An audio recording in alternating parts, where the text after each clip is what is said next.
Сайн байцгаана уу сурагч багчуудаа. Та бүхэнтэй оюуны чадварын IQ төвөөс Содхон, Тодхон хоёр мэдчилж байна. Өнөөдөр бид 3 дугаар ангийн оюуны хөгжил сурах бичгийн 36-аас 38 дугаар хуудасууд дахь үгэн тестийн бодлогуудыг та нартай хамт судлах болно. Хичээлдээ анхаарал идэвхтэй оролцоорой хүүхдүүдээ.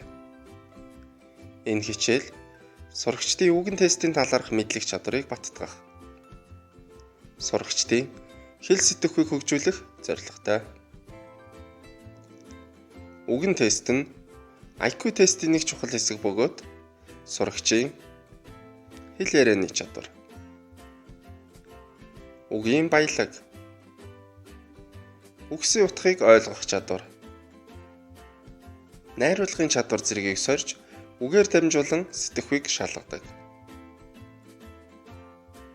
Хүүхдүүдээ өмнөх хичээлийн бодлогууд гэрийн даалгавраа гүйцэтгсэн үү? Хичээл даалгавруудаа цаг тухайд хийж хөвших нь амжилттай суралцахын нэг үндэс юм шүү. Ингээд 36-аас 38 дугаар хуудсуудын зарим бодлогуудыг хамтдаа бодцгоё. 36 дугаар хуудас бодлого 5-ын 5 дугаар даалгавар. Хаалтын гаднах үгстэй хоршин хэрэглэгдэх үгийг ол. Энэ хуудасны 5-аас 7 дугаар бодлогууд нь хаалтын гаднах үгстэй хоршин хэрэглэгддэг үгсийг олох даалгавруудтай.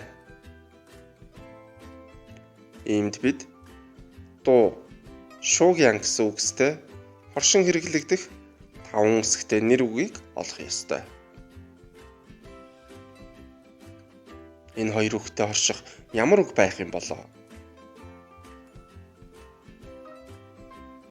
Олчихлоо. Чимээ гэсэн үг байж шүү дээ. Тэгэхээр дуу чимээ, чимээ шуугаа гэсэн хоршоо үгс үүсэж байна. Хүүхдүүдээ 36 дугаар хуудасны бодлогуудыг гүйцэтгэхийн өмнө жишээ бодлого 4-ийг уншиж танилцаарай. Одоо дараагийн бодлого руу шилжье. 37 дугаар хуудас бодлого 8-ын 1-р даалгавар.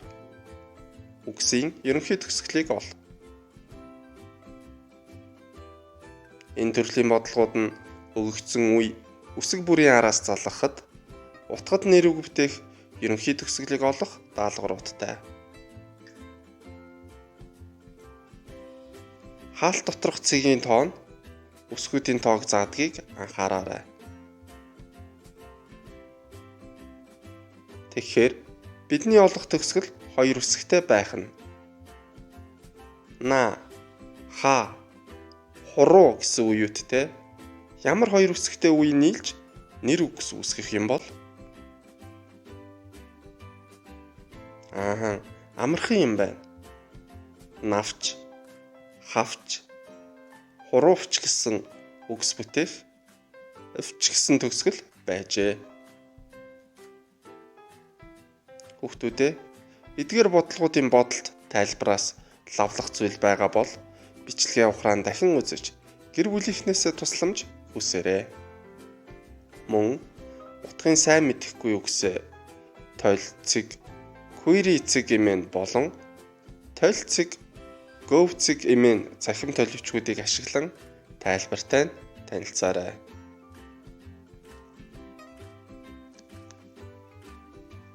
38 дугаар хуудас бодлого 10-ын 2 дугаар даалгавар. Эхний үгийн төгсгөл дараагийн үгийн эхлэл болох үеийг олж бич. Хаалт дотор 3 цэг байгаа учраас бидний олох үе 3 үсэгтэй байна. Цур гэсэн эхлэлтэй 6 үгсээс бүтсэн ямар нэг үг нэр үг байдаг вүлээ? Нэрээ цурхай гэж цэнгэг усанд амьдардаг загас байдаг шүү дээ. Мөн энэ хай гэсэн үе дараагийн хэсэгтээ нийлж хайлмаг гэдэг үгийн эхлэл болж байна. Хайлмаг гэж сүүний өрмийг хайлуулж хийдэг нэг төрлийн цагаан эдээ байдаг. Хүүхдүүдээ өнөөдрийн хичээлээр судалсан бодлогуудыг ойлгосон бол 3 дугаар ангийн оюуны хөгжил сурах бичгийн 36-аас 38 дугаар хуудсууд дахь бусад бодлогуудыг бие даан гүйцэтгээрэй. Түүнчлэн бодлогуудыг бодохын өмнө холбогдох жишээ бодлогуудыг уншиж танилцсан уу? Утгын сайн мэдэхгүй үгсээ толилцэг, query-цэг эмээн мөн толилцэг, go-цэг эмээн цахим толбичгуудыг ашиглан тайлбартай нь танилцаарай. Та бүхэнд амжилт хүсье. Дараагийн хичээлээр уулзтлаа. Түр баяртай.